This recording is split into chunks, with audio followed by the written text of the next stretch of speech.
Hey everyone, I'm Coltoon, and today we're going to be unboxing and reviewing Pall Mall blue cigarettes.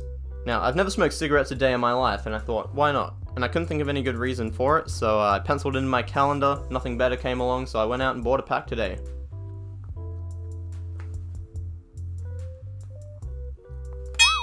Oh, I got an edge. Nope. This is the child-proof packaging to stop kids from smoking. I'm really struggling with this. Alright everyone, we are in. I've got the shrink wrapping off there. So I got these bad boys over the specific tobacco counter at Coles Supermarket. Cost me $30 for the pack. That works out to be about $1.50 per cigarette, but that can easily increase twofold if you spring for premium smokes. I went for the lights. Luckily for me, I'm not too concerned about the quality of the toxic tobacco smoke that I'm voluntarily putting into my body. But here we go. It's got this nice little foil enclosure here. Keep the cigarettes nice and safe. There's about 20 of the guys in there. So I'm just gonna grab one of these bad boys out. Packed very nicely. We've got this little cork filter, and it looks very cool. Without further ado though, we're gonna take these bad boys downstairs, and we're gonna take them for a little bit of a test run. Now I'll see you all outside.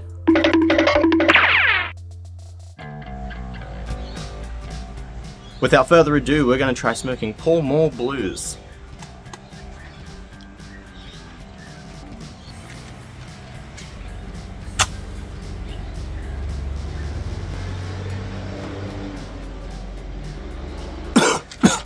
Now that is a great cigarette.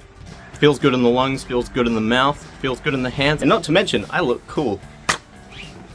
I can feel each drag delaying the withdrawal symptoms of what's commonly known as a nicotine addiction. I'm yet to develop one myself, but give me enough time and cigarette money, and I'll be right there with the best of you.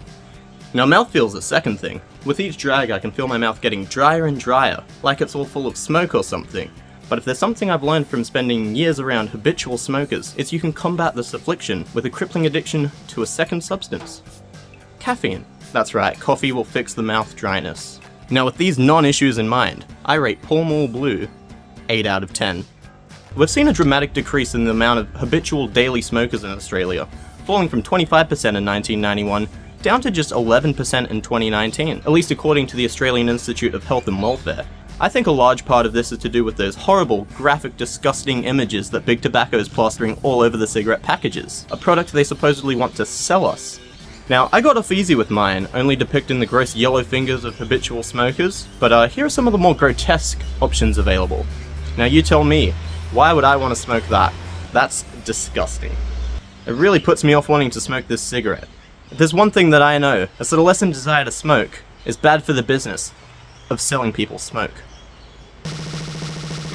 Now, I know what you're thinking. Hey Cole, isn't there a vast swathe of detriments associated with the compulsive smoking of tobacco cigarettes? And I guess you're right, but there's also a slew of detriments associated with not smoking tobacco cigarettes. Namely, looking very lame. Now, I think that if Big Tobacco would start focusing on and promoting the style, glamour, and chronic sex appeal that's associated with smoking cigarettes, as was so commonplace decades ago, they'd not only be able to claw back a solid amount of their consumer base, but triple it. Now, I've run the numbers, and I estimate that by following my upcoming pitch, projected sales will go way up. I've done most of the research and development legwork myself to combat the declining sales, and I've got some prototypes that are working more in favor of, moving product. Peter Jackson has cigarettes. Peter Stuyvesant has cigarettes. This Pall Mall fella has cigarettes. Introducing Cigarettes by Coltoon. The secret to this branding is the classy Royal Reds and the Carolina Blue that's used all over.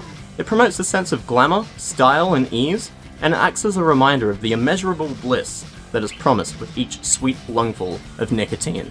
On the back of the pack, instead of choosing to scare smokers with threats of early death, chronic disease, painful illness, or the diminished quality of life that comes with the consistent and prolonged exposure to toxic, carcinogenic tobacco smoke, we instead choose to remind them of the net positives that come with smoking, namely, they look really cool. My second and final pitch today is to focus on the total potential market size.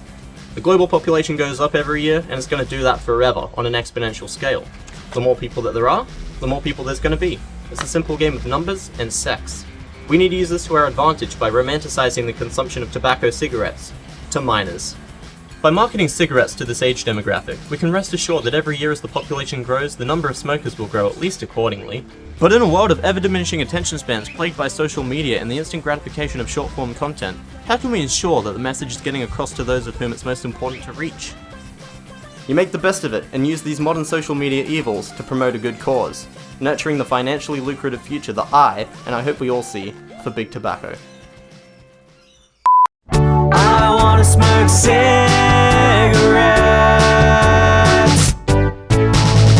a pack a day to fix a lifetime of regrets, a dram of whiskey, a water once for the dancer, an ashen blazer and esophageal cancer. It's all glamour, I'm enamored by cigarettes.